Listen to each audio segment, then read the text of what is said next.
Topic को हम continue रखते हैं। हमने जो लास्ट टाइम जो चीज़ें हमने डिस्कस की थी उसके अंदर हमने थोड़े से कॉन्सेप्ट देखे थे। हमने पीरियोडिसिटी की प्रॉपर्टीज़, जिसके अंदर atomic size, ionization energy, electronegativity और इलेक्ट्रॉन एफिनिटी, हमने डिफरेंट प्रॉपर्टीज़ को डिस्कस किया था। प्लस हमने इसके अंदर हमने पीरियोडिक टेबल के अंदर हमने उसके ट्रेंड देखे थे कि अगर हम लेफ़्ट से राइट की तरफ जाते हैं तो हमारे पास वो प्रॉपर्टीज़ किस तरीके से चेंज होती हैं। अभी हमारा जो बेसिक मकसद है कि अभी हमें वो देखते हैं कि हमारे पास जो बुक का जो लिटरेचर है, जो चीज़ें हमने अभी जो डिस्कस की हैं वो लिटरेचर के अंदर हमारे पास किस तरीके से दी गई हैं।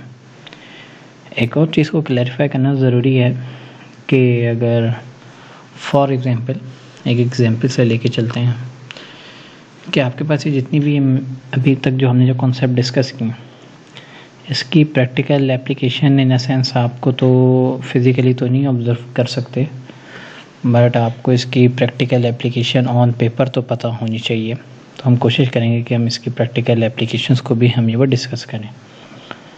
एप्लीकेशन से हमारे पास क्या होता है कि हमारे पास वो चीज़ को याद करना काफ़ी आसान हो जाता है और हमारे पास चीज़ें अगर हम उसकी एप्लीकेशन को समझ सकें या उसके फंक्शन को अगर हम समझ लें तो हमारे पास वो चीज़ प्रैक्टिकल लाइफ के अगर फंक्शन को अगर मैं देखता हूँ, मैं किसी चीज़ के काम करने के अंदाज़ को, तो आपके लिए काफ़ी आसान हो जाता है। मैं एग्जांपल लेता हूँ कि जैसे जिस तरीके से अगर हम गाड़ी को चलाना सीख लें, बजाते खुद अगर हम गाड़ी को चलाएं वो अलग बात है, और अगर मैं ऑन पेपर या मैं लिटरेचर में वो पढ़ता रहूँ कि यार ये गाड़ी ऐसे चलती है, उसके अंदर ये फ़लाँ गियर होता है, फ़लाँ चीज़ होती है, तो वो मेरे पास वो काफ़ी चीज़ें मैं समझ तो सकता हूँ, लेकिन अगर मैं जब तक उसकी प्रैक्टिकली मैं उसको यूज़ नहीं करता तो मेरे पास वो चीज़ों को अंडरस्टैंड करना काफ़ी टफ होता है।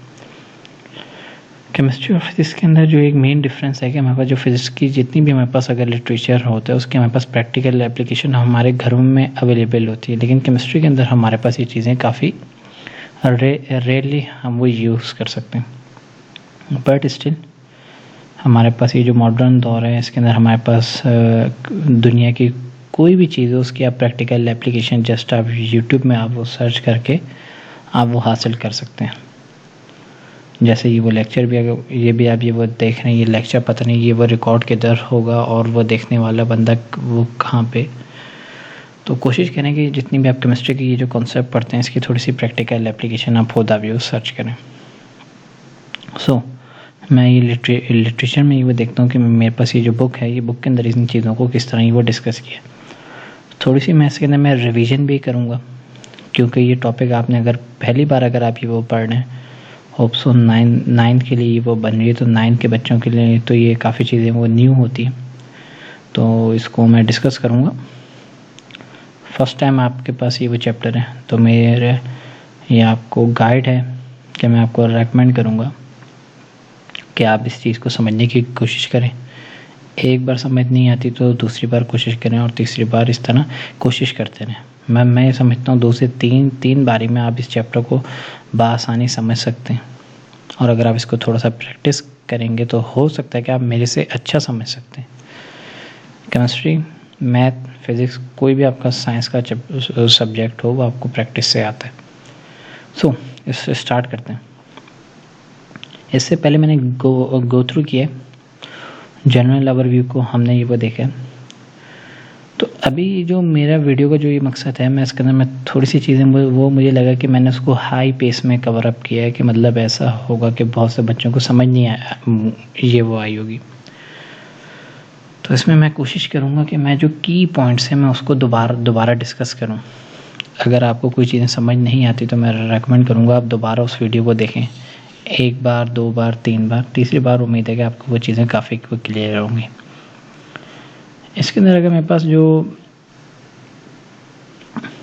पीरियोडिक टेबल और पीरियोडिसिटी, पीरियोडिक टेबल हमारे पास एलिमेंट्स की क्लासिफिकेशन है जिसके अंदर हमने एलिमेंट्स को क्लासिफाई किया गया। क्लासिफिकेशन करने का फ़ायदा क्या है, हमारे पास चीज़ों को पढ़ना काफ़ी आसान हो जाता है। और अगर मैं किसी भी एक एलिमेंट को अगर मैं पढ़ता हूँ, वो मैंने उसको डिफरेंट कैटेगरीज में अगर ये वो डिवाइड किया हुआ है, मिसाल के तौर पे हमारे पास पीरियोडिक टेबल में इससे पहले मैंने डिस्कस किया है डिफरेंट ब्लॉक्स बनाए हुए हैं, S block, P block, D block. तो अगर मैं एस ब्लॉक के ग्रुप 1 की फॉर एग्जाम्पल या डिफरेंट ब्लॉक्स के बेसिस पे करूँ, या मैं ग्रुप के बेसिस पे मैं वो क्लासीफाई जो है, तो मैं अगर किसी एक ग्रुप की अगर मैं प्रॉपर्टी के उसके एक एलिमेंट ए है, उसको अगर मैं रीड करता हूँ, A B C D different elements हैं ग्रुप के। क्लासिफिकेशन का फ़ायदा क्या है कि अगर मैं एक एलिमेंट की मैं स्टडी करता हूँ तो मुझे उससे आइडिया मिलता है कि उसकी जो बी सी डी या जो उस ग्रुप में जो दूसरे एलिमेंट्स हैं उसकी प्रॉपर्टीज़ क्या होंगी। तो मेन मकसद पता हो, किसी भी काम करने के पीछे हमारे पास जो मोटिव होता है या एम होता है, तो उस एम को हमारे पास क्लियर रखना पड़ेगा। यार ये इसका एम ये था कि मैंने चीज़ों को क्लासीफाई इसलिए किया कि मैं अगर कभी भी मैं क्लासिफिकेशन का जो जनरल कॉन्सेप्ट ये होता है कि मैं इसको क्लासीफाई इसलिए करता हूँ कि मैं अगर मैं उसमें से कोई एक सैंपल उठाता हूँ, एक एलिमेंट मैं वो उठाता हूँ फॉर एग्जांपल, तो उसकी प्रॉपर्टीज़ को जब मैं समझ लेता हूँ तो मैं ये उसकी बेसिस पे मैं प्रेडिक्शन देता हूँ कि यार ये जो जितने भी इस ग्रुप के एलिमेंट है इसकी ये प्रॉपर्टीज़ होंगी। हमारे पास मेजर जो प्रॉपर्टीज़ हमने डिस्कस की हैं उसके अंदर हमारे पास हमने अभी तक डिस्कस किया है एटॉमिक साइज, हमने एटॉमिक साइज को देखा। एटॉमिक साइज क्या था, मैं इसकी मैं रिवीजन दे दूं। हमारे पास ये न्यूक्लियस है और ये शेल, ये हमारे पास शेल के अंदर इलेक्ट्रॉन होते हैं, जो भी हमारे पास पहले शेल में 2 इलेक्ट्रॉन, दूसरे शेल में 8 इलेक्ट्रॉन। ये आपके पास ये फार्मूला था 2n²। आपने इस फार्मूले के ज़रिए आपने नंबर ऑफ़ इलेक्ट्रॉन आप फाइंड करते हो कि मैक्सिमम शेल की कैपेसिटी कितनी। हमारे पास ये जो सेंटर का इस इलेक्ट्रॉन के दरमियान जो फासला है ये हमारे पास एटॉमिक साइज होता है, या इसको हम एटॉमिक रेडियाई भी कहते हैं। अगर मैं इसको फुल लेता हूँ तो ये डायमीटर होता है, और अगर मैं इसको हाफ लेता हूँ तो ये रेडियाई कहलाता है। एटॉमिक रेडियाई या एटॉमिक साइज सेम है। तो एटॉमिक साइज का ट्रेंड को अगर मैं रिवाइज कर दूँ, मैं पीरियोडिक टेबल के हिसाब से मैंने कहा था कि अगर हम लेफ़्ट से राइट में जाते हैं, वही बात मैं बार बार रिपीट करूँगा ताकि मैं कोशिश करूँगा आपको। तो हमारे पास नंबर ऑफ़ इलेक्ट्रॉन बढ़ते हैं ग्रुप में, जैसे हाइड्रोजन है, हीलियम है। मैं कोशिश करूँगा बेसिक 1 इलेक्ट्रॉन है, 2 इलेक्ट्रॉन है। 1 इलेक्ट्रॉन होने की वजह से इसके दरमियान जो अट्रैक्शन है वो कम है कंपेयर टू 2 इलेक्ट्रॉन के, ये अगर है सही है। तो जब ये अट्रैक्शन फोर्स ज़्यादा है इधर, क्योंकि प्रोटॉन की तादाद इधर, यहाँ 2 प्रोटॉन है, यहाँ पर फॉर एग्जांपल 1 प्रोटॉन है, तो जब अट्रैक्शन कम होने की वजह से और यहाँ पर अट्रैक्शन ज़्यादा होने की वजह से, सिनेरियो समझें, जब इलेक्ट्रॉन कम है तो प्रोटॉन भी कम है तो अट्रैक्शन कम है, तो ये लूज स्ट्रक्चर है, फैला सा स्ट्रक्चर है। मतलब आपने किसी चीज़ को आपने बांधा है लेकिन आपने उसे टाइट से नहीं बांधा तो उसका साइज़ क्या है, बड़ा हो जाता है। मिसाल के तौर पे आपका सर्दियों का मौसम है, अगर आप कंबल अगर आप वो बांध के रखते हैं, तो अगर आप कंबल या रज़ाइयों को सही कस के नहीं बांधते तो वो फुली फुली सी लगती है। यही चीज़ क्या है, अगर उसको आप 2 रस्सियों से बांध देंगे या 2 इलेक्ट्रॉन के दरमियान अट्रैक्शन है, तो आप जो उसे ज़्यादा कसेंगे तो वो रज़ाई का साइज़ छोटा हो जाता है। कसने से उसका साइज़ में फ़र्क होता है। तो यार लेफ्ट से राइट में जाते हैं तो एटॉमिक साइज़ आपका क्या होता है, छोटा होता है। लेकिन एक और चीज़ है, मैं किसी चीज़ को जब मैं ज़्यादा कस देता हूँ तो उसको खोलने में भी ताकत ज़्यादा लगती है। तो जितनी चीज़ें कसी हुई होंगी उतनी उसमें एनर्जी क्या होती है, ज़्यादा होती है। तो ये चीज़ मेरा बताने का मकसद था कि साइज़ तो है वो कम हो रहा है लेकिन एनर्जी क्या है, ज़्यादा हो रही है। कब, जब मैं लेफ़्ट से राइट की तरफ मूव करता हूँ। बहुत सिंपल सा लेके चलेंगे। अब मैं डाउन द ग्रुप आता हूँ, मैं ये टॉप से आता हूँ बॉटम की तरफ। मैं एग्जांपल रखता हूँ, टॉप से बॉटम मैंने ले लिया, यहाँ पर लिथियम, यहाँ पर ले लिया सोडियम। टॉप से बॉटम जाता हूँ तो लिथियम का एटॉमिक नंबर है 3 और इसका है 11। जो मैंने न्यूक्लियस दिखाया, पहले शेल में 2 इलेक्ट्रॉन, दूसरे में 1 इलेक्ट्रॉन। पहले शेल में 2 इलेक्ट्रॉन, दूसरे शेल में 8 इलेक्ट्रॉन आएंगे। टोटल मुझे 11 फिल करने तीसरे में। मैं जब टॉप से बॉटम की तरफ आता हूँ, लिथियम और सोडियम का केस मैं डिस्कस करता हूँ। मेरे पास एटॉमिक साइज बढ़ रहा है, क्यों? एक मेरे पास एक नंबर ऑफ शेल एक इजाफी आ रहा है। अब मेरे पास एटॉमिक साइज बढ़ गया, रज़ाई क्या होगी, जो मेरे पास ब्लैंकेट है या कंबल है वो लूज होगी। एटॉमिक साइज बढ़ गया तो मेरे पास क्या, एनर्जी क्या होगी, कम होगी। ये चीज़ तो हमने ऊपर भी डिस्कस की। एक और चीज़ है, जितने जितने हमारे पास शेल बढ़ेंगे तो हमारे पास बीच में न्यूक्लियस और वैलेंस इलेक्ट्रॉन, वैलेंस कहते हैं जो लास्ट शेल का इलेक्ट्रॉन है, उसके दरमियान फासला बढ़ गया। उसका नुकसान क्या है? इसका मतलब है कि जो मेरे पास, अगर मैं इसको करीब से दिखा सकूं, ये मैंने कहा यार ये न्यूक्लियस है ना, न्यूक्लियस के ये शुरू में 2 इलेक्ट्रॉन बैठे हुए हैं, फिर अगले शेल में 1 इलेक्ट्रॉन है फॉर एग्जाम्पल, इन दोनों के बीच में क्या हो गया, ये बीच में ये एक शील्ड आ गई, दीवार आ गई है, जिसको हम कहते हैं शील्डिंग इफेक्ट, दीवार, या क्या हो गया, शील्ड आ गई है। इससे क्या होता है, मतलब अगर मैं एक न्यूक्लियस और इसकी जो फोर्स थी इस पे भी लग रही है, इसको भी खींच रही है, तो इस पे भी खींच रही है।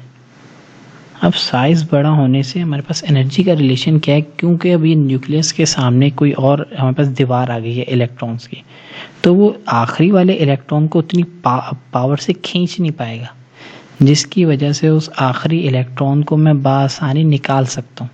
उसको मुझे निकालने में कोई टेंशन की बात नहीं है, एनर्जी कम वो लगेगी। तो ये होता है ट्रेंड कि अगर डाउन द ग्रुप आते हैं तो एटॉमिक साइज तो बढ़ रहा है। मैं टॉप से नीचे आ रहा हूँ, मैं बात करता हूँ hydrogen, lithium, sodium, potassium, rubidium, caesium, francium. मैंने एक की बात की ना, जैसे लिथियम, सोडियम, पोटेशियम की बात करता हूँ तो यहाँ पर मेरे पास 2 शेल है, यहाँ पर मेरे पास 3 शेल है, यहाँ पर मेरे पास 4 शेल है। साइज तो बढ़ रहा है लेकिन एनर्जी क्यों कम हो रही है? ये जो न्यूक्लियस है और इसका लास्ट इलेक्ट्रॉन, देखो हम ज़्यादातर मुस्लिम केसेस में बात करते हैं वैलेंस इलेक्ट्रॉन या जो लास्ट शेल का, इसके बीच में दीवारें आ रही हैं, यहाँ पर हिंड्रेंस है, रुकावटें आ रही हैं, जिसकी वजह से वो अपने उस पावर से उसको खींच नहीं पा रहा। तो ये शील्डिंग इफेक्ट है। हमने टर्म पढ़ी इलेक्ट्रोनेगेटिविटी।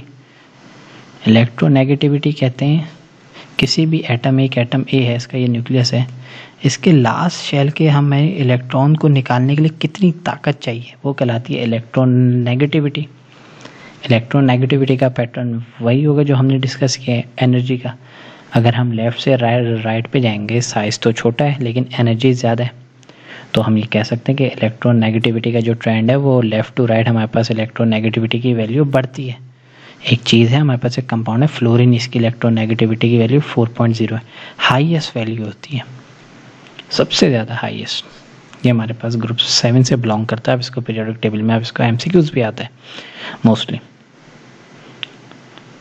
अच्छा, इलेक्ट्रॉन एफिनिटी, अगर हम किसी भी एटम के अंदर हमारे पास इलेक्ट्रॉन को ऐड करवाना चाहते हैं तो हम आपको कितनी एनर्जी वो एब्जॉर्ब या वो रिलीज़ करेगा, तो वो भी हमारे पास सेम वही ट्रेंड है कि अगर हम लेफ़्ट से राइट में जाएंगे तो हमारे पास एनर्जी बढ़ती है, तो इलेक्ट्रॉन एफिनिटी की वैल्यू ज़्यादा दरकार होगी। बात करते हैं आयोनाइजेशन एनर्जी, तो इसका भी ट्रेंड हमारे पास वही है। 3 एनर्जीज की टाइप है, आयोनाइजेशन एनर्जी, इलेक्ट्रॉन एफिनिटी और इलेक्ट्रोनेगेटिविटी। आयोनाइजेशन एनर्जी, किसी भी एटम को आयोनाइज करने के लिए हमारे पास जो एनर्जी रिक्वायर्ड है वो कहलाती है आयोनाइजेशन एनर्जी। तीनों की डेफिनेशन आपके इस बुक में है, बहुत आसान वर्डिंग में दी हुई है। बेसिकली आपको समझना है क्या है कि आपको उसके ट्रेंड का पता, और ट्रेंड का मैंने आपको डिस्कस कर दिया कि इस तरह का ट्रेंड होता है। सो बुक की तरफ चलते हैं। हमारे पास शील्डिंग इफेक्ट है। अच्छा, इंट्रोडक्शन के अंदर हमारे पास मैंने ये बात पहले भी डिस्कस की थी कि हमारे पास डिफरेंट एलिमेंट डिस्कवर हुए, इशू क्या आया, उनको क्लासीफाई कैसे करेंगे। आपने इससे पहले मैंने डिस्कस किया, मैंने एग्जांपल दी थी डुबन्नी ने कहा यार 3-3 के सेट में उसको सिलेक्ट कर लो, जो उसका जो फर्स्ट और लास्ट एटम है उन दोनों का अगर आप मीन लोगे तो आपका सेकंड एटम का मीन आ जाएगा। अगर आप फर्स्ट और लास्ट एटम का एवरेज लोगे तो अगर उसका एवरेज मिसाल के तब हमने फर्स्ट एटम एटॉमिक मासेस पे एटम को अरेंज किया और आपने लिथियम, सोडियम, पोटेशियम, देखो इसके एक एग्जांपल भी याद रख लो डुबर्नियर के लिए। आपने क्या किया, आपने लिथियम अरेंज किया, पोटेशियम और सोडियम। लिथियम का एटॉमिक नंबर 7 और इसका 39, 7 + 39 कितना बना 46 को जब डिवाइड करोगे 2 से तो एवरेज क्या आया 23। तो अगर एटम का एवरेज 23 है तो वो एटम की प्रॉपर्टीज़ उन दोनों से मैच होगी। ये बात की थी डुबर्नियर। इसको आप डुबर्नियर के अंदर स्टेटमेंट क्या देख सकते हो, तो एग्जामिनेशन पॉइंट में क्वेश्चन है, एग्जामिनेशन में आ सकता है। एग्जामिनेशन में कैसे आ सकता है, आप कैसे पूछ सकते हैं डिफाइन द डुबर्नियर लॉ। सही है, तो आप इसको लिखोगे इट स्टेट्स दैट, और डुबर्नियर लॉ डिफाइंड एज। सही है, आपने क्या करोगे, इसको मैं अगर मैं बुक से बताऊं ऐसे करोगे, यहाँ पे लिखो डुबर्नियर propose the classification of trade in which several group of 3 element classified on the basis of atomic masses. In this trade, the central element had the atomic mass average of the other two. For example, आपको example दोगे lithium, sodium और potassium की। देखो book के अंदर इसमें ये बात लिखी हुई है कि आपने 3 के सेट में एलिमेंट को अरेंज करना है और जो सेकंड एलिमेंट है वो एवरेज एटॉमिक मास होगा फर्स्ट और थर्ड एलिमेंट के। या डुबर्नियर का आप कर दो arrange element in a set of 3 in such a way that atomic mass of the middle element is the average of middle element is the average of first and third. Example दोगे, example सीखो lithium, sodium, potassium. Lithium का क्या है 7, इसका है 39। 7 + 39 divided by 2 23, तो 23। ये डुबर्नियर ने 3 के सेट में अरेंज किया एटॉमिक मासेस की बेसिस पे, और जहाँ पे जो इन 3 के अंदर जो मिडल एलिमेंट है, जो बीच का एलिमेंट है, उसका एटॉमिक मास फर्स्ट और थर्ड के एवरेज के बराबर है। ये डुबर्नियर लॉ ऑफ ट्रेड आप बता दोगे। न्यूलैंड लॉ ऑफ ऑक्टेव, इसमें क्या बताओगे, न्यूलैंड लॉ ने हमारे पास जो एटम्स को अरेंज किया उनके एटॉमिक मासेस पे, उन्होंने अरेंज किया on the basis of atomic masses. सही है, मैं कोशिश कर रहा हूँ मैं इनको मैं पेपर पॉइंट ऑफ व्यू से भी मैं आपको बताऊं कि किस तरीके से आपने इसको पेपर में अटेम्प्ट करना है। Arrangement on the basis of increasing atomic masses, बढ़ते हुए एटॉमिक मासेस की बेस पे किया, और उसमें कंक्लूड क्या किया, एंड कंक्लूड उन्होंने ये राय निकाली है, कंक्लूड डेट एवरी 8 एटम या every 8 element has a repeated property of a first one of the respected first one. Respected first one यानी कि जो हर 8वां एलिमेंट है उसकी प्रॉपर्टीज़ पहले से मैच करती है। मिसाल के तौर पे एग्जांपल आप दोगे lithium, beryllium, boron, carbon, nitrogen, oxygen, fluorine, sodium और मैग्नीशियम फॉर एग्जांपल। ये जो अगर फर्स्ट है 2, 3, 4, 5, 6, 7, 8, ये जो 8वां है इन दोनों की प्रॉपर्टी सेम है। बेरिलियम अगर फर्स्ट है तो इसकी और इसकी प्रॉपर्टीज सेम है। ये हमारे पास बात की थी न्यूलैंड्स ने। ये बात मैंने उससे पहले भी डिस्कस की इसकी इसी वीडियो सीरीज के पार्ट 1 में। उन्होंने एटम को एटॉमिक मासेस की अरेंजमेंट पे किया, अरेंज किया। सही है, इस तरीके से आपके पास था। लिथियम हो गया, ये सोडियम से सेम है, बेरिलियम की मैग्नीशियम से सेम है, बोरॉन की एल्यूमिनियम के, लेकिन हर 8वां एलिमेंट। फिर हमारे पास मेंडलीफ साहब है। मेंडलीफ साहब ने भी एटॉमिक मासेस की बेसिस पे एलिमेंट्स को अरेंज किया, और इन्होंने मेंडलीफ ने हमारे पास जो पीरियड्स और ग्रुप्स का कॉन्सेप्ट दिया। उन्होंने शेल जो पीरियड्स होता है वो नंबर ऑफ शेल को वो रिप्रेजेंट करता है। तो आप इसको इस तरीके से भी आप वो बता सकते हो कि मेंडलीफ ने publish 8 vertical column called group and horizontal row on called periods on the basis of physical and chemical properties of element। सो ये बात है। मेंडलीफ हमारे पास पायोनियर है। पायोनियर क्या कहते हैं? पायोनियर कहते हैं वो शख्स जो सबसे पहले इस काम को आगाज़ करे। Mendeleev periodic table was the first attempt to arrange the element, although this was the periodic table failed due to many demerits। कोशिश की थी बट स्टिल वो फेल कर गया। लेकिन मेंडलीफ ने ये जो काम किया था, ये इनकी ट्राई थी। देखिए साइंस में क्या होता है, हिट एंड ट्रायल होता है। आप चीज़ों को हल करने की कोशिश करते हैं, पर हो सकता है कि कभी कभार एज पर एक्सपेक्टेड आपका रिजल्ट नहीं आते, बट स्टिल हमारे पास उनकी जो एफर्ट है वो आज भी हमारे पास उनकी एफर्ट्स को रिगार्ड्स किया जाता है।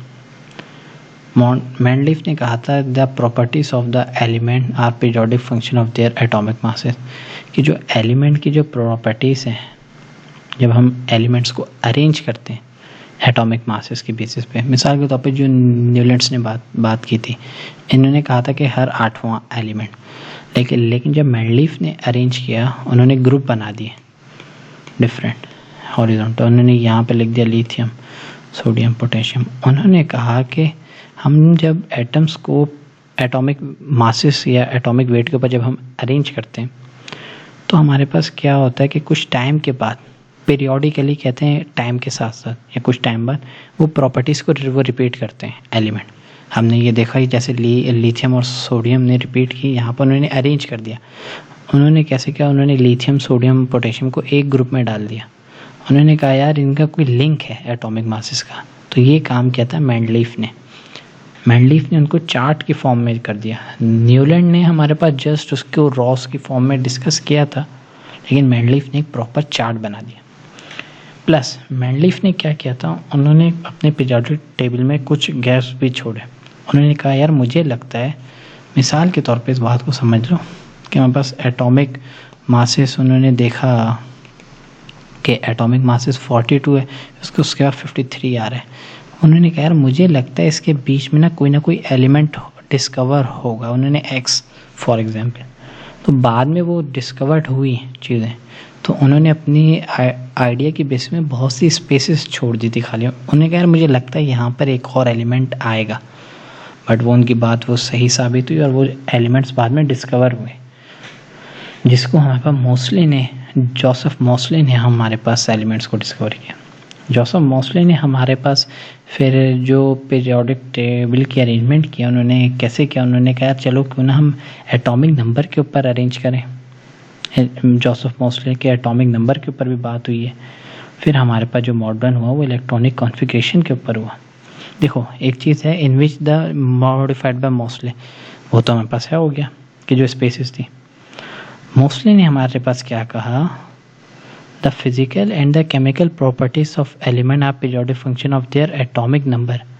इन्होंने कहा कि एटॉमिक नंबर के ऊपर बेस करती हैं, इलेक्ट्रॉन का नंबर या प्रोटॉन का नंबर। एटॉमिक नंबर और एटॉमिक मास का आपको डिफरेंस पता है। एटॉमिक मास जो होते हैं वो number of proton plus electron होते हैं, और नहीं, number of proton plus neutron. Atomic, ये मैं लिख देता हूँ, एटॉमिक मास जो होते हैं प्रोटॉन प्लस न्यूट्रॉन, और जो नंबर होता है एटॉमिक, या आप किसी भी पेपर में नोट डाउन रखें, वो सिंपल प्रोटॉन का नंबर होता है या फिर इलेक्ट्रॉन का नंबर होता है, जो भी। मेंडलीफ ने बात की कि यार वो जो हमारे पास जो प्रॉपर्टीज़ हैं वो उसके एटॉमिक मासेस पे डिपेंड करती हैं। इस बात को उन्होंने रेक्टिफाइड किया हमारे पास मोस्टली ने। उन्होंने कहा नहीं, एटॉमिक मासेस के ऊपर डिपेंड नहीं करती, वो हमारे पास एटॉमिक नंबर पे बेसिस पे है। फिर बाद में हमारे पास यही चीज़, इसको जब रिफाइन किया गया तो उन्होंने कहा कि यार ये जो है ना, ये इलेक्ट्रॉनिक नंबर जो होते हैं ना, atomic number also provide the electronic configuration तो हमारे पास इलेक्ट्रॉनिक कॉन्फ़िगरेशन का जो कॉन्सेप्ट है वो मोस्टली नहीं दिया था। एटॉमिक नंबर को हम जब हम लिखते हैं इलेक्ट्रॉनिक कॉन्फ़िगरेशन की टर्म में तो हमारे पास बनता है पीरियोडिक टेबल। सही है, पीरियोडिक टेबल हमारे पास बन गया। पीरियोडिक टेबल के अंदर हमारे पास अगर हम बात करें तो ये हमारे पास थी हिस्ट्री। पीरियोडिक टेबल के अंदर जो हमारे पास नया पीरियोडिक टेबल बना है इसमें हमारे पास ग्रुप्स बन गए।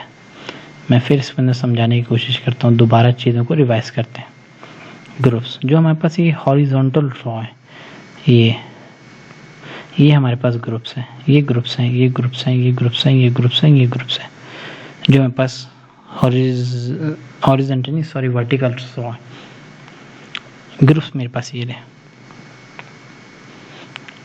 Group 1A, group 2A, group 3A, group 4A, group 5A, group 6, group 7, group 8। ये मेरे पास जो है 1, ये पीरियड 1 है, पीरियड 2 है, पीरियड 3 है, पीरियड 4 है, पीरियड 5, पीरियड 6, पीरियड 7, ये पीरियड्स हैं।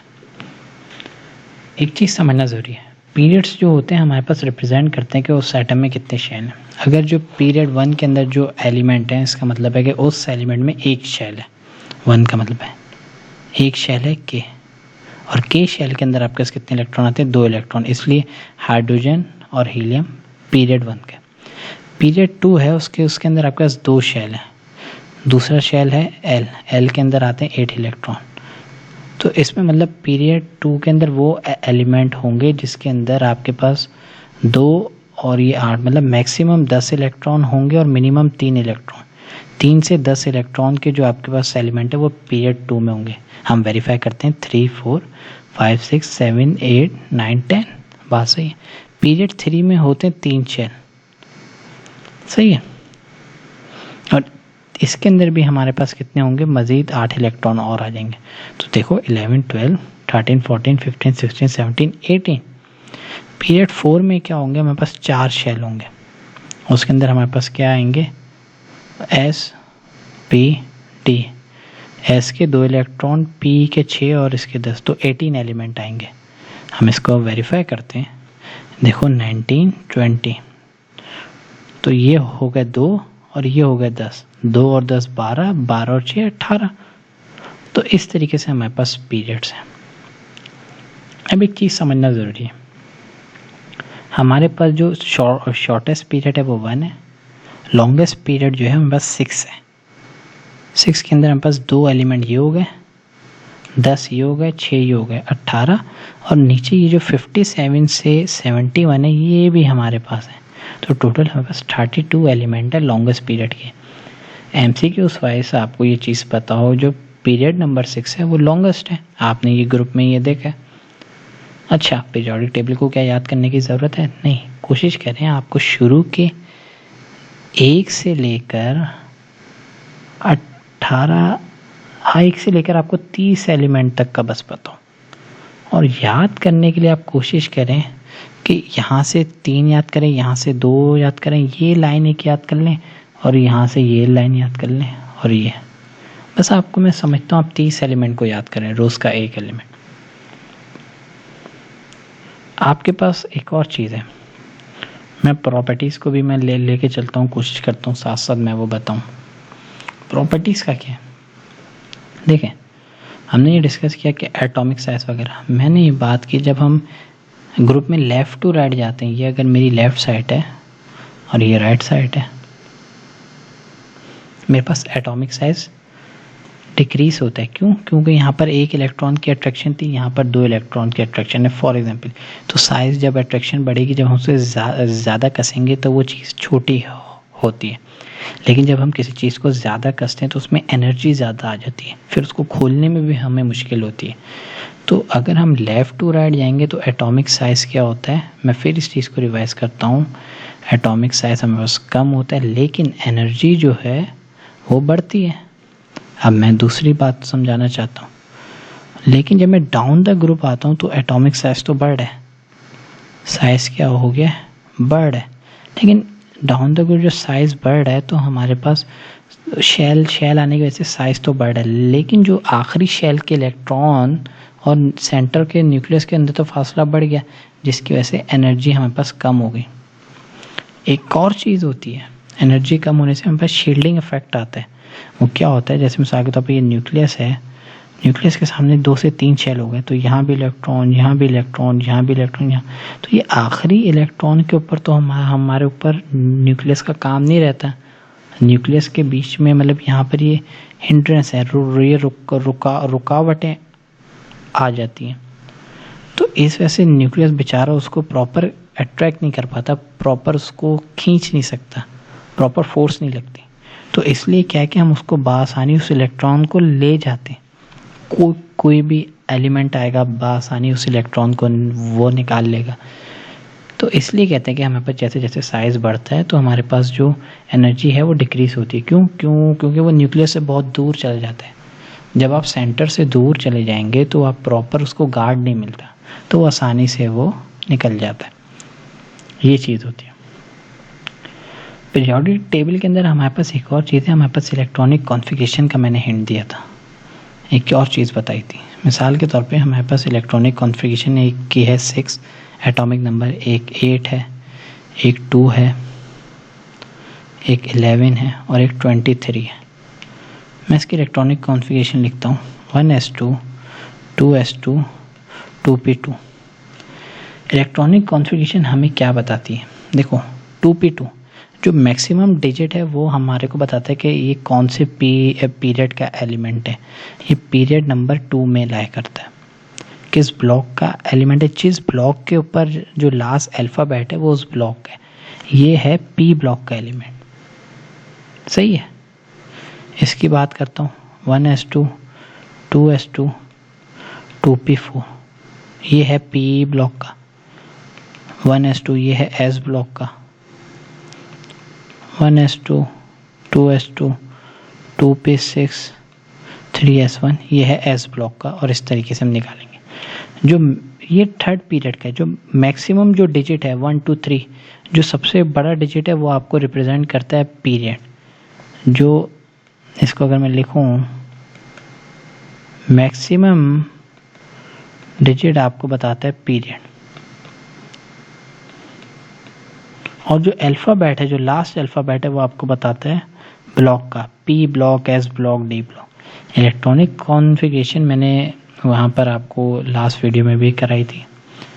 थोड़ी सी मैं रिवीजन दे देता हूँ कि आपने इस तरह लिखा था। आपने यहाँ लिखा था 1s 2s 2p 3s 3p 3d 4s 4p 4d 4f 5s 5p 5d। तो मैंने कहा था आप इस तरह फिल करेंगे। सबसे पहले 1s, फिर 2s, फिर 2p और 3s, देन 3p और 4s, देन 3d और 4s। तो मतलब आप ऐसे करेंगे, 1s पहले फिल करेंगे, फिर 2s करेंगे, फिर 2p करेंगे, फिर 3s करेंगे, फिर 3p करेंगे, फिर 4s करेंगे, देन 3d करेंगे। एस के अंदर आते हैं 2 इलेक्ट्रॉन, पी के अंदर आते हैं 6 इलेक्ट्रॉन, डी के अंदर आते हैं 10 इलेक्ट्रॉन और एफ के अंदर आते हैं 14 इलेक्ट्रॉन।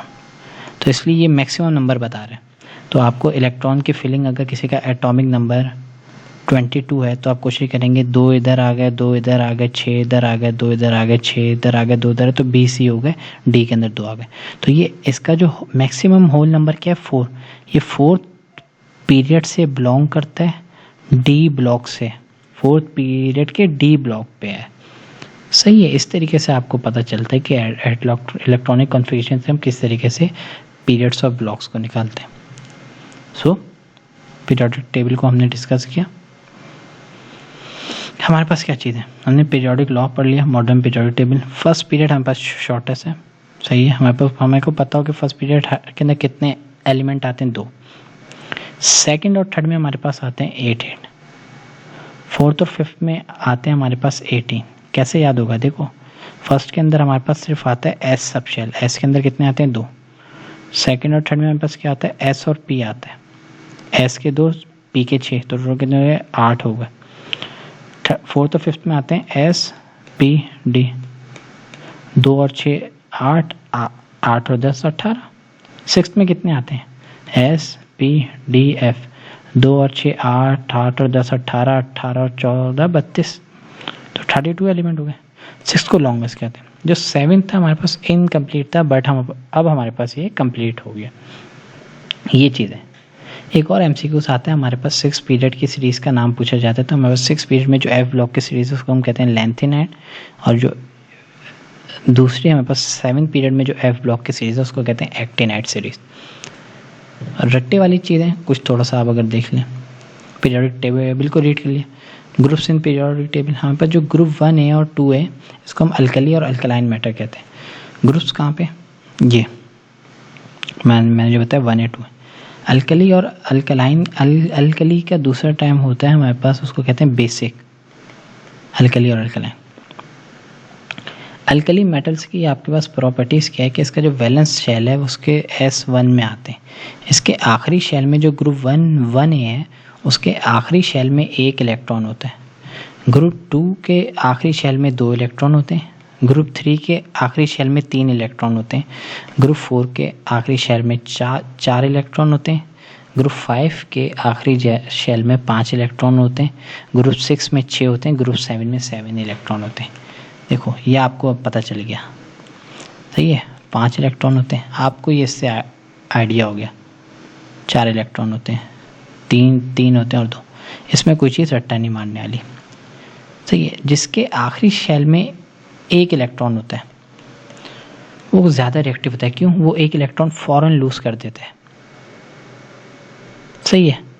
जिसके आखिरी शेल में 2 इलेक्ट्रॉन होते हैं वो लूज़ करने में थोड़ा टाइम लगाते हैं, सही है।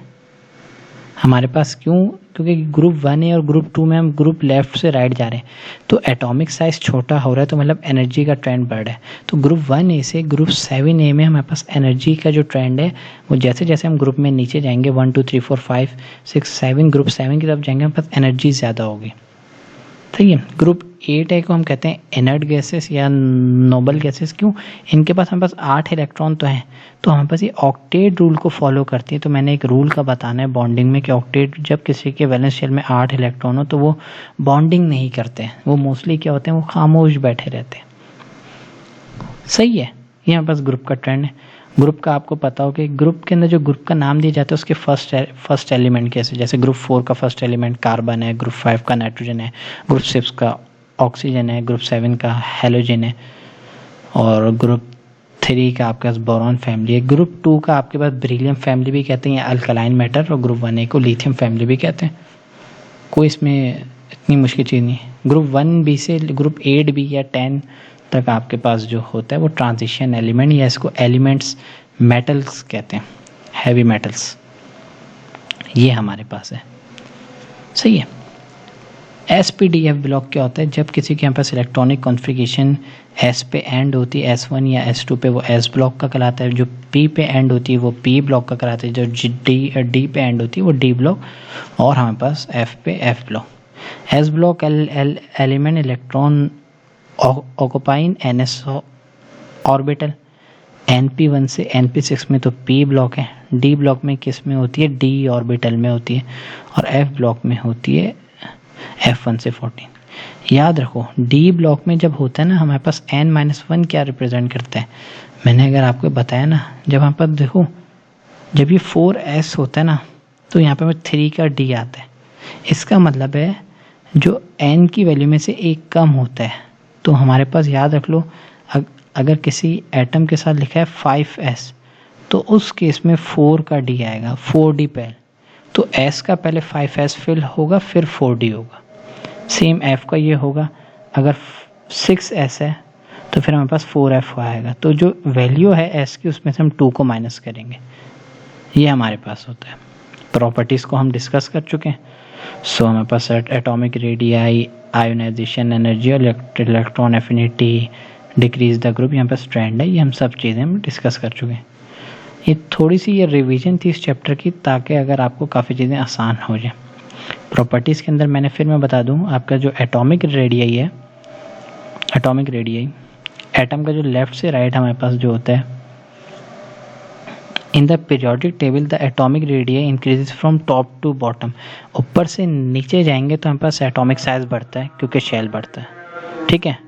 बाकी नमाज के बाद देखते हैं दोबारा इस चीज़ों को।